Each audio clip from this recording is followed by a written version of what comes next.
कृती करायला लावतो, उपास धरायला लावतो, स्वतःला मारायला लावतो, तुम्हाला नम्र व्हायला शिकवतो, तुम्हाला सहन करायला शिकवतो, मग देव काम करतो. त्याशिवाय देव काम करत नाही. Hallelujah, hallelujah. तुमचा रागिष्ट स्वभाव, तुमचा वाईट विचाराचा स्वभाव देव सोडायला लावतो. भांडणाचे विचार असतात ते सोडायला लावतो, मग देव काम करायला लागतो तुमच्या जीवनात. त्याशिवाय देव काम करत नाही. कृती करा, विश्वासनाची कृती, पश्चातापास योग्य अशी फळे द्या म्हणतो परमेश्वर.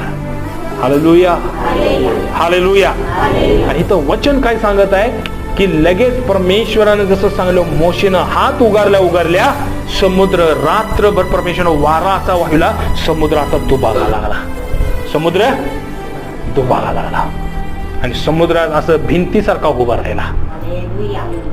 सगळी लोक